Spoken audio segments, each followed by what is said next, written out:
کی رضا میں رکھا ہے۔ فرمایا کہ جس شخص سے اس کا والد راضی ہے یوں سمجھ لے کہ اس سے اس کا رب بھی راضی ہے۔ اگر والد راضی نہیں ہے تو سمجھو کہ تمہارا رب بھی راضی نہیں۔ بہت سی اسباب ہے راضی کرنے کے، پہلا سبب یہ ہے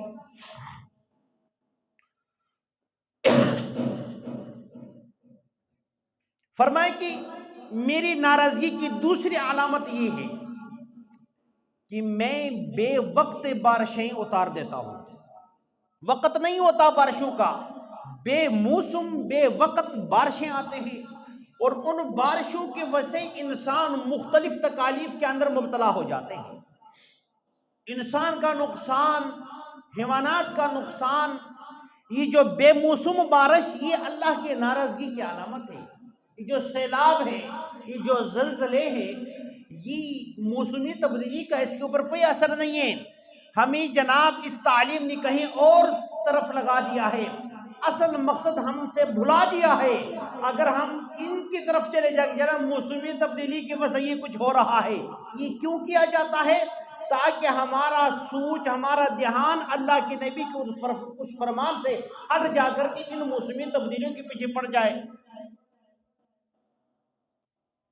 یہ بے وقت بارشیں، یہ سیلاب، یہ زلزلے، یہ فقر و فاقہ، یہ قحط سالی، یہ سارے کے سارے اللہ رب العزت کی ناراضگی کی علامت ہے کہ ہم سے اللہ ناراض ہے۔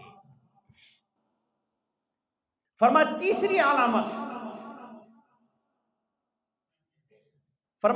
علامت یہ ہے کہ جب میں کسی سے ناراض ہوتا ہوں تو میں اس وقت حکومت بے وقوفوں کے حوالہ کرتا ہوں۔ جو میرے بندے ہیں ان میں سب سے جو زیادہ بے وقوف ہوتے ہیں، سب سے زیادہ جو نکمے ہوتے ہیں، ان کی حکومت ان کے حوالہ کر دیتا ہوں۔ پھر وہ ان قوم کو اپنی باتوں پر نچاتے رہتے ہیں۔ پہلی علامت اللہ کی ناراضگی کی کہ دعاؤں کے اثر ختم، دعاؤں میں اثر ختم۔ دوسری بے وقت بارش، تیسری حکومت وقت کی بے وقوف ترین لوگوں کے پاس۔ ایمانداری سے مجھے بتاؤ ایک بات، یہ جو اللہ کا نبی کا فرمان ہے اور آپ نے سنا نا ابھی، اب اپنے موجودہ وقت کے اوپر اس کو منطبق کر لو۔ واقعی ایسا نہیں ہے؟ اپنے حکمرانوں کو آپ دیکھ لے تو یقین مانے سب سے نکمے قسم کے لوگ آج کرسیوں کے اوپر جمع ہیں۔ اللہ معاف فرمائے جن کو سورۃ الاخلاص پڑھنا نہیں آتا، وہ ہمارے جناب حکمران ہیں، ان سے ہم امیدیں لگا کے بیٹھے ہیں کہ شاید یہ ہمارے لیے بہتر کچھ کام کر سکے۔ تو دوستو ہم بے وقوفوں کی جنت میں رہتے ہیں بھائی، یہ تو ہمارے گناہوں کا نتیجہ ہے۔ اور پھر ان لوگوں نے ہمارے ساتھ وہ کھیل کھیلا، ہماری سادہ لوہ مسلمانوں کو مختلف پارٹیوں کے اندر انہوں نے تقسیم کر دیا ہے۔ ایک گھر کے اندر باپ کی کسی اور کی پارٹی کا ہے، بیٹا کہیں اور جا رہا ہے، گھر والی کہیں اور جا رہی ہے۔ ایسا تقسیم کر دیا ہے کہ جناب کفر اور اسلام کا مسئلہ بنا دیا ہے۔ وہ اختلاف کو دشمنی تک لے آئے، اس میں اخلاقیات بھی بھول گئی، معاشیت بھی بھول گئی، اللہ کا حکم بھی بھول گیا، نبی کا فرمان بھی بھلا دیا۔ اب ہمارے ساتھ وہ جو اللہ کے ناراضی جو تیسری علامت ہے نا، نکمے لوگوں کے پاس حکومت آنا، آج کی اس وقت اس دور کی میں بات کر رہا ہوں، آپ کی معاشی حالات اتنی کمزور ہو چکے ہیں کہ اللہ نہ کرے کسی بھی وقت ہمارا یہ ملک دیوالیہ ہونے کا خطرہ ہے۔ بعض حلقے تو یہاں تک کہتے ہیں کہ بھائی اندر سے دیوالیہ ہو چکا ہے۔ ہمارے حکمران کرسی کے لیے آپس کے اندر یہ ہے، ایک کہتا ہے ہمارا وزیر اعظم ہو، دوسرے کہتے ہیں ہمارا ہو، ایک کہتا ہے وزیر اعلیٰ ہمارا ہو، دوسرے کہتے ہیں ہمارا ہو۔ اصل جو مقصد ہے کہ بھائی اس بیچارے عوام کو جو اٹا 700 میں مل رہا تھا آج 2000 میں نہیں مل رہا. 2 دن پہلے جا کے درخواست دینا پڑتا ہے کہ حضرت میرے لیے یہ 2000 رکھے, اٹا لے آئے.